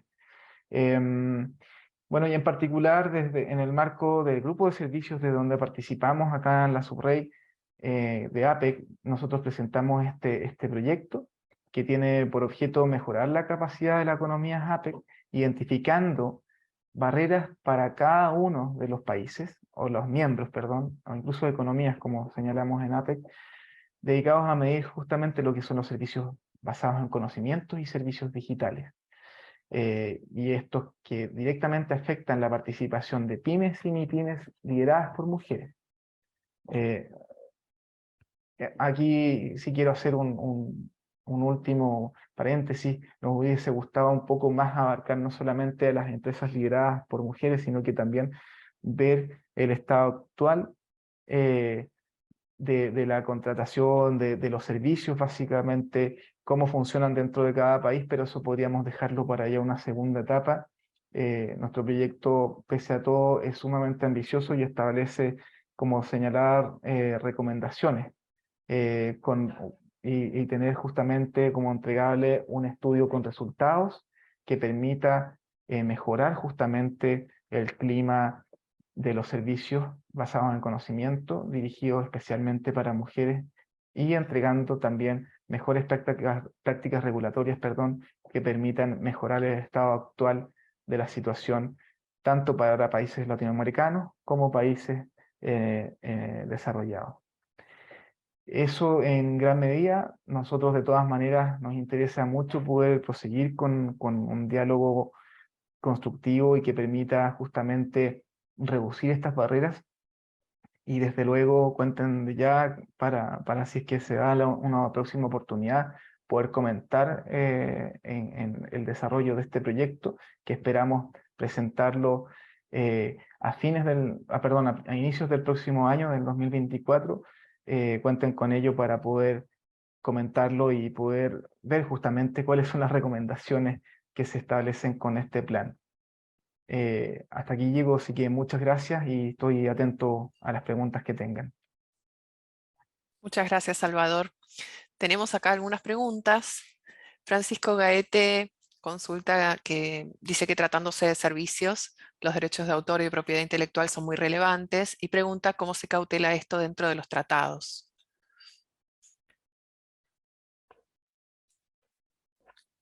Te leo la segunda pregunta, ¿te parece? Y son 3 por el momento y después las contestas tranquilo. La segunda pregunta de Sandra Cabezas dice, pregunta si los servicios pueden tener la marca Chile al igual que los bienes. Y Juan Pablo Garnica nos pregunta si las facilidades de entrada temporal de personas de negocios varía dependiendo del acuerdo de que se trate, ¿no?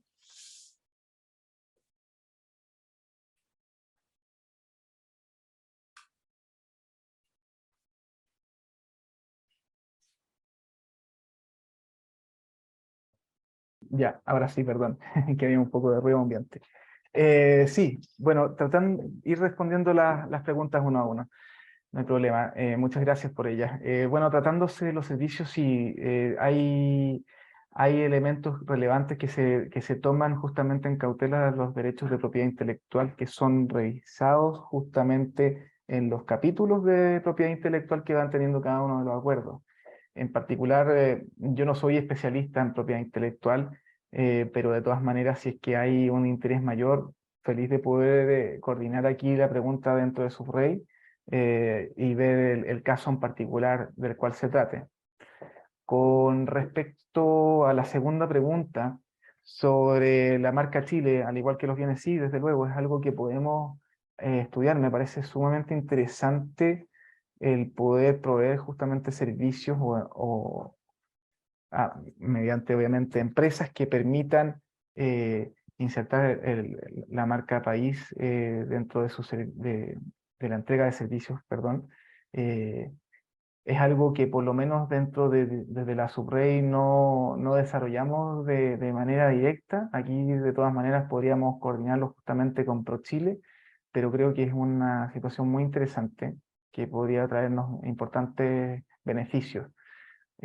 Así que de todas maneras también voy a entregar ahí mi contacto para que lo tengan. Y por último, Juan Pablo de Investile, gracias por tu pregunta. Sí, las facilidades de entrada temporal de personas de negocios sí, varían según acuerdo. Varían en particular dependiendo de un proceso de negociación que se realiza con la contraparte. Así que la contraparte, en caso específico, no nos entrega plenas garantías sobre la entrada temporal, por ejemplo, de manera cuantitativa de 2 años, nosotros no entregamos más de 2 años para la entrada temporal. En algunos casos existe de hecho que el país contraparte nos entrega 6 meses para poder realizar justamente un servicio específico en el país de destino. Por ende, nosotros entregamos 6 meses también. Pero actualmente desde la Subrey estamos buscando una estandarización justamente de este tipo de compromisos, pensando justamente en poder comprometer personas de negocio específicas. Hoy día con la reforma a la ley migratoria de Chile no existe la categoría justamente de personas de negocio, entonces eso es algo que también tenemos que ver a futuro e ir integrando justamente un anexo relativo a ello que facilite la entrega de servicios en nuestro país. Y veo que hay otra pregunta. Sí, tenemos una pregunta de Sandra Cabezas.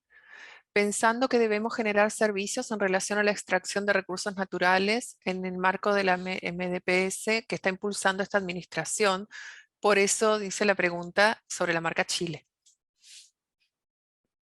Sí, bueno, eso es muy interesante, eso es algo que de todas maneras podríamos estudiarlo como señalaba y sobre todo el ir generando no solamente una visión relativa a la extracción de recursos naturales, sino que involucrarlo justamente con algo que estamos trabajando tanto en OCDE como APEC, que es el establecimiento de compromisos relativos a servicios medioambientales. Y servicios medioambientales también es algo que no se ha revisado mucho, al menos en el marco de la OMC.